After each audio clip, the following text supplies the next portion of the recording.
Hello বন্ধুরা, wbporashona.com চ্যানেলে সবাইকে স্বাগত। আজ আমরা নবম শ্রেণীর ইতিহাসের বিংশ শতকে ইউরোপ এই অধ্যায়ের একটি গুরুত্বপূর্ণ প্রশ্নের উত্তর তোমাদের সাথে আলোচনা করব। তবে শুরুতেই জানিয়ে রাখি, wbporashona.com বাংলার প্রথম ডিজিটাল প্রশ্ন উত্তর সহায়িকা। পাঠ্য বিষয়ের বিভিন্ন প্রশ্নের উত্তর আলোচনা তোমরা যদি বিনামূল্যে পড়তে চাও তবে এখনই ভিজিট করো আমাদের ওয়েবসাইট wbporashona.com-এ। লিঙ্ক ডেসক্রিপশন বক্সে দেওয়া রয়েছে।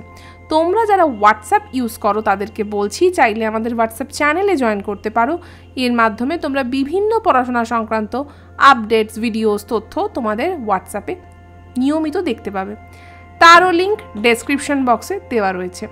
তবে চলো আজকে শুরু করি আজকের আলোচনা। আজকের প্রশ্ন, 1929 খ্রিস্টাব্দের অর্থনৈতিক মহামন্দার কারণ ও প্রভাব আলোচনা করো। 1929 খ্রিস্টাব্দ আমাদের অর্থনীতির দিক দিয়ে এবং সমগ্র বিশ্বের ইতিহাসে একটা ভয়াবহ বছর। এই 1929 খ্রিস্টাব্দে আমেরিকায় একটা ভয়াবহ অর্থনৈতিক সংকট দেখা দেয় এবং সোভিয়েত রাশিয়া ছাড়া বিশ্বের বিভিন্ন দেশের অর্থনীতির প্রত্যক্ষ বা পরোক্ষভাবে এই সংকটে প্রভাবিত হয়। বুঝতেই পারছো, মানে একটা গ্লোবাল ইম্প্যাক্ট পড়েছিল এবং যার মধ্যে ভারতবর্ষ অবশ্যই ছিল। এটিকেই আমরা বলি অর্থনৈতিক মহামন্দা। মন্দা শুধু নয়, মহামন্দা, ইংরেজিতে যাকে বলে গ্রেট ডিপ্রেশন। তা এই মহামন্দার প্রধান কারণগুলো কি? মূল কারণ কিন্তু প্রথম বিশ্বযুদ্ধ। হয়তো তোমাদের মনে হতে পারে 1918 বিশ্বযুদ্ধ তো শেষ হয়ে গেছে, কিন্তু তার ফল জারি থেকেছিল এই অবস্থা অবধি। এর একটা প্রধান কারণ হচ্ছে উৎপাদন বৃদ্ধি। প্রথম বিশ্বযুদ্ধের পর আমেরিকায় শিল্প উৎপাদনের হার বহুগুণে বৃদ্ধি পায়। পণ্য সামগ্রী উদ্বৃত্ত থেকে যায়, ফলে শিল্পপতিরা পণ্য উৎপাদন কমিয়ে দিতে বাধ্য হয়। দ্বিতীয় কি ঘটেছিল জানো? কৃষকদের দুর্দশা। প্রথম বিশ্বযুদ্ধের সময় কৃষি পণ্যের চাহিদা ব্যাপক বৃদ্ধি পায়, ফলে কৃষকরা ঋণ নিয়ে উৎপাদন বৃদ্ধি করে। কিন্তু যুদ্ধ শেষে কি হয়? কৃষি পণ্যের চাহিদা আর দাম দুটোই তো কমে যায়, স্বাভাবিক। মানুষ প্রচুর মারা গেছে, দেশগুলোর হাতে অর্থনৈতিক বিরাট সংকট। এই অবস্থায় তাদের ঋণ পরিশোধ ও পণ্য ক্রয় ব্যর্থ হয় তারা, এবং ফলে কি হয়? এই অর্থনৈতিক মহামন্দার বিরাট প্রভাব তাদের উপর পড়ে। তৃতীয়, স্বর্ণ সংকট। মার্কিন যুক্তরাষ্ট্র অন্য দেশ থেকে পণ্য কিনতো না। যারা মার্কিন পণ্য কিনতো তারা সোনা দিয়ে পণ্য বিনিময় করত। ইউরোপীয় দেশগুলি সোনা দিয়ে তাদের ঋণ পরিশোধ করত, ফলে ইউরোপের অনেক দেশের স্বর্ণভাণ্ডার পুরো শেষ হয়ে যায়। ফলে সোনা রপ্তানির ওপর নিষেধাজ্ঞা জারি হয়, স্বর্ণ সংকট দেখা যায়। অবশ্যই স্বর্ণের দামও প্রচুর বৃদ্ধি পায়। এবার শেয়ার বাজারে ধস। তখনও কিন্তু শেয়ার বাজারের প্রভাব ভারতবর্ষে কম থাকলেও সারা পৃথিবীতে কিন্তু ব্যাপকভাবে ছিল। আমেরিকায় বহু মানুষ শেয়ার বাজারে অর্থ বিনিময় করতেন, কিন্তু মার্কিন শেয়ার 1929 খ্রিস্টাব্দের 24শে অক্টোবর পতন হতে শুরু করে। ভীত ও সন্তুষ্ট শেয়ার কারবারিরা তাদের শেয়ার বিক্রি করে দিতে থাকলে মার্কিন শেয়ার বাজারের উপর চূড়ান্ত আঘাত নেমে আসে। শেয়ার বাজারের ব্যাপারটা অনেক গভীর, তোমাদের এখনই বোঝানো সম্পূর্ণভাবে সম্ভব নয়। তবে এইটুকু জেনে রাখো, শেয়ার বাজার হচ্ছে, শেয়ার মানে কি? অংশীদার। তাহলে তুমি কোনো কোম্পানির অংশীদারিত্ব পাচ্ছ এবং তার বদলে তুমি সেই কোম্পানির কিছু মালিকানা ক্রয় করছো। সেই মালিকানার পরিমাণের ওপর তোমার ক্ষমতা নির্ভর করছে। সেটা 1% হতে পারে, বিলো 1% হতে পারে, আরও বেশি হতে পারে। তাহলে এই যে শেয়ারটা তুমি পেলে, তাহলে কোম্পানি যখন লাভবান হবে তুমিও ফুলে ফেঁপে উঠবে। কোম্পানি যখন লস খাবে তখন তোমাকেও কিন্তু সেই লস বিয়ার করতে হবে। এবার এইরকম একটা পরিস্থিতিতে যখন চারিদিকে বিশ্বের সমস্ত দেশগুলো মানে অর্থনৈতিক সংকটে কাঁপছে, সেই সময় কি হবে? কোম্পানিগুলো তো লসই খাবে। এবার এইরকম একটা চূড়ান্ত ভয়ঙ্কর অবস্থায় কি হবে? শেয়ার যারা কিনেছে তাদের মনেও একটা কনফিডেন্সের অভাব হবে। তারা পরের পর শেয়ার বেচতে শুরু করবে, মানে মালিকানাগুলো বিক্রি করে দেবে। যার ফলে কি হবে? ব্যাপকভাবে শেয়ার বাজারে ধস নামবে। এই কথাটা হয়তো তোমরা আগেও শুনেছো। এই ধস নামার মানে হচ্ছে এইটা, মানে সবাই মিলে একসাথে শেয়ার বিক্রি করে দিচ্ছে। তখন এই শেয়ার বাজারের যে সূচক, সেটা মহামন্দাকে নির্দেশ করবে। পরের পয়েন্ট, চাহিদা অতিরিক্ত উৎপাদন। অনেকেই মনে করেন চাহিদার অতিরিক্ত উৎপাদনই ছিল অর্থনৈতিক মহামন্দার কারণ। বিক্রি না হওয়া কৃষি সামগ্রী ও কৃষি পণ্য গুদামজাত হয়ে যায়। বিক্রি না হলে কি হবে? জিনিসপত্রের দাম কমতে থাকবে, জিনিসপত্র নষ্ট হবে, মানুষ এদিকে পাচ্ছে না হাতে, এদিকে জিনিস গুদামে পচে পচে নষ্ট হচ্ছে। তাহলে এই প্রভাব কিন্তু ভয়ঙ্কর, বিশ্ববাজারে মন্দাকে আরও প্রসারিত করবে। শুল্ক হার। আমেরিকায় বিদেশি পণ্যের ওপর বিপুল পরিমাণে আমদানি শুল্ক চাপানো হলে ইউরোপের বিভিন্ন দেশ ও আমেরিকা থেকে আমদানি করা পণ্যের ওপর চড়া শুল্ক চাপায়। মানে তুমি আমার জিনিসের ওপর ট্যাক্স চাপাবে, শুল্ক মানে ট্যাক্স, আমিও তাহলে তোমার জিনিসের ওপর ট্যাক্স চাপাবো। তাহলে কি হলো, ট্রেডিংটা তো নষ্ট হলো, মানে বাণিজ্যটা তো আলটিমেটলি ক্ষতিগ্রস্ত হলো। জিনিসপত্রের দাম বাড়তে শুরু করলো এবং সাধারণ মানুষ, সবসময় মনে রাখবি নীতি নির্ধারণ যারা করে তাদের ওপর প্রভাব পড়ে না, যারা সেই নীতির বাহক, যারা সেটাকে মেনে নিয়ে চলে, মানে আমরা সাধারণ মানুষ কিন্তু ভুক্তভোগী হয়। এবং এর ফলে কিন্তু উদ্বৃত্ত সম্পদ বিক্রি না হওয়ায় আমেরিকার অধিকাংশ কারখানা বন্ধ হয়ে যায়। এবার কারখানা বন্ধের অর্থ কি, পরের পর বেকারত্বের প্রভাব আমেরিকার মতো দেশে বিরাট বেড়ে গেছে। তাহলে আমেরিকা যদি বেকারত্বের আঘাতে নাজেহাল হয়ে যায় তাহলে বাকি দেশগুলোর কি অবস্থা হবে? আর আমরা তো তখন এমনি অন্যের দাস, ব্রিটিশ উপনিবেশ, তখন আমাদের অবস্থাও শোচনীয় হয়েছিল।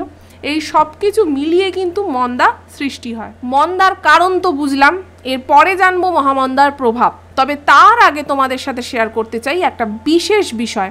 তোমরা ক্লাস 9-এ পড়ছো, history, geography, life science, physical science, বাবা কত বড় বড় সাবজেক্ট, কিন্তু সেগুলো ভালো করে পড়তে হবে।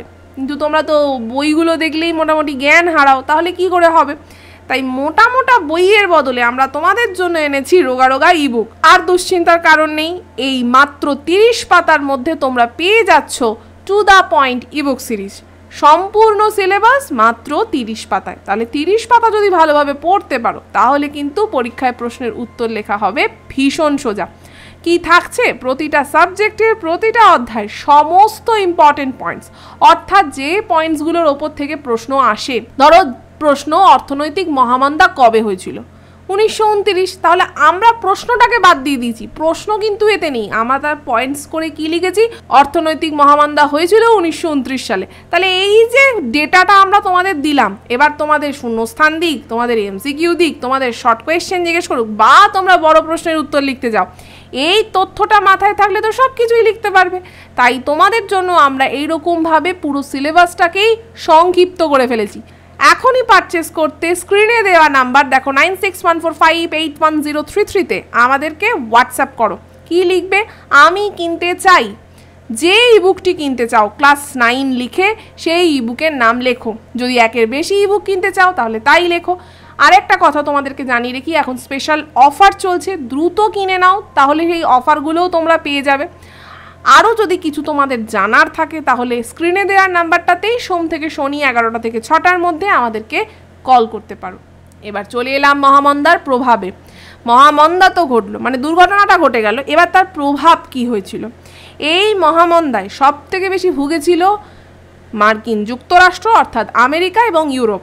মার্কিন যুক্তরাষ্ট্রে কি প্রভাব পড়ে? মার্কিন শেয়ার বাজারের ভয়ঙ্কর পতন হয়। 3 বছরে 5000 মার্কিন ব্যাংক বন্ধ হয়ে যায়, মানে ব্যাংক বন্ধ, ওদিকে প্রোডাকশন বন্ধ, একটু আগেই বললাম, সব মিলিয়ে লক্ষ লক্ষ মানুষ বেকার হয়ে যায়। তাহলে মার্কিন যুক্তরাষ্ট্র বিদেশে ঋণ দেওয়া বন্ধ করে দেয়। এরপরে চলে আসি ইউরোপে। ইউরোপ কি, প্রথম বিশ্বযুদ্ধের পর ইউরোপের দেশগুলিকে মার্কিন যুক্তরাষ্ট্র ঋণ দিত। এই ঋণ বন্ধ হয়ে যাওয়ার ফলে ইউরোপের দেশগুলি মহামন্দার প্রভাবে ব্যাপকভাবে আক্রান্ত হয়, কারণ ঋণ ছাড়া তো কাজ করা সম্ভব নয়। তাদের যে অর্থনৈতিক ফ্লো সেটা কেটে গেল, খাদ্যের দাম ও কাঁচামালের দাম ব্যাপকভাবে পড়তে শুরু করলো, ফলে পূর্ব ইউরোপের কৃষি নির্ভর দেশগুলো ক্ষতিগ্রস্ত হতে শুরু করলো। আমরা হয়তো ক্লাস 9, তোমরা এখন পুরোটা বুঝবে না, তবে তোমাদের একটা সামান্য আইডিয়া দিচ্ছি। সবসময় কিন্তু দাম বেড়ে যাচ্ছে বলে আমরা চিন্তাগ্রস্ত হই, তবে দাম কমে যাওয়াটা কিন্তু আরও ক্ষতিকর, কারণ এর একটা দীর্ঘমেয়াদী সম্পর্ক আছে। ধরো আজকে জিনিসের দাম কমতে শুরু করলো, আমরা যারা জিনিসপত্র কিনছি তারা খুব খুশি হব। তোমরা যারা ব্যবসায়ী পরিবারে জন্মেছো, তোমাদের বাবা মায়েদের যাদের ব্যবসা রয়েছে তারা বুঝতে পারবে জিনিসপত্রের দাম যদি কমতে থাকে। তুমি চিন্তা করো, কালকে তুমি একটা স্মার্টফোন কিনতে 7000 টাকায়, সেটা হঠাৎ 700 টাকা হয়ে গেল। কোনো একটা খারাপ প্রতিকূল পরিস্থিতিতে সেটার দাম 700 টাকা হয়ে গেল। তুমি তো নাচতে নাচতে 700 টাকা দিয়ে কিনে আনলে, কিন্তু যে কোম্পানি 7000 টাকায় প্রোডাকশন করে 700 টাকায় বিক্রি করছে তার অবস্থা কি হলো বুঝতে পারছো? তাহলে জিনিসপত্রের দাম কমলে একের পর এক কোম্পানি বন্ধ হয়ে যায়, এবং তার ফলে কি হবে? শুধু স্মার্টফোন দিয়ে উদাহরণ দিলাম, এটা কিন্তু শুধুমাত্র স্মার্টফোনের ক্ষেত্রে নয়, কৃষকদের আরও ভয়ঙ্কর প্রভাব পড়ে। তাকে যে কস্ট, তাকে তো একটা কিছু কস্ট মেনটেন করে তাকে প্রোডাকশান করতে হচ্ছে। ধরো আলু উৎপাদন হয়েছে, তার আলু উৎপাদন করতেই 20 টাকা লেগেছে 1 কিলো, তাহলে এখন 20 টাকার বদলে যদি 5 টাকা কিলো দাম পায় তাহলে তার কী অবস্থা হবে, মানে আত্মহত্যা ছাড়া জায়গা থাকবে না। তাই দাম কমে যাওয়া কিন্তু আরও বড় দুর্ঘটনাকে, আরও বড় অর্থনৈতিক জটিলতাকে চিহ্নিত করে। তোমরা এখন ছোট, এর বেশি আমি বলছি না, কিন্তু দাম কমে যাওয়া কিন্তু আরও ভয়ঙ্কর। হ্যাঁ, অল্প 1 টাকা 2 টাকা কমলে অন্য ব্যাপার, কিন্তু এরকম চরমভাবে কমলে কিন্তু বিরাট মহামন্দাকেই চিহ্নিত করার। এই যে দাম কমার কথা বারবার আমরা বলছি, এটা কিন্তু এরকম চরমভাবে পড়ে গিয়েছিল। আমেরিকার বিনিয়োগকারীরা ইউরোপের বাজার থেকে ঋণ তুলে নিতে থাকে, ফলে ইউরোপের দেশগুলির মধ্যে জার্মানি সবচেয়ে বেশি ক্ষতিগ্রস্ত হয়। এক তো জার্মানির ওপর সবাই মিলে দোষ চাপিয়ে দিয়েছে যে বাবা তুমি হারের দায় নাও। এবার হারের দায় মানে কি, শুধু হেরে গেছি আমি খারাপ এরম ব্যাপারটা নয়, পুরো কস্ট তুমি বিয়ার করবে। মানে একটা যুদ্ধে কত টাকা খরচা হতে পারে, 4 বছর ধরে যে যুদ্ধ চলেছে এবং সারা বিশ্বের তাবর তাবর দেশ সেখানে অংশগ্রহণ করেছে, সেই পুরো খরচ যদি একটি দেশের ওপর চাপিয়ে দেওয়া হয়, তারপর এইসব তো সমস্যা রয়েইছে, তাহলে একটা দেশের কি অবস্থা হবে, মানে তার তো পঙ্গু হয়ে যাওয়ার অবস্থা হবে। তাহলে জার্মানির প্রধান ব্যাংক ডার্মস্টাডল অ্যান্ড ন্যাশনাল বন্ধ হয়ে যায়, ব্রিটেনের মুদ্রার দাম পড়ে, অর্থনীতি ক্ষতিগ্রস্ত হয় এবং ফলত শ্রমিক দলের সরকারের পতন ঘটে। এবার আমরা দেখে নিলাম ইউরোপ আর আমেরিকা এবং বিশ্বের বাকি দেশে কি ঘটেছিল আমরা দেখব। ইউরোপ এবং মার্কিন যুক্তরাষ্ট্র ছাড়াও দক্ষিণ আমেরিকা, অস্ট্রেলিয়া, আফ্রিকা, এশিয়া মহাদেশের বহু দেশ প্রত্যক্ষ বা পরোক্ষভাবে মহামন্দার কবলে পড়ে। বিভিন্ন দেশে কিন্তু দুর্ভিক্ষ শুরু হয়ে গিয়েছিল। ভারতবর্ষেও কিন্তু জিনিসপত্রের দাম অস্বাভাবিক হারে বেড়ে যায়।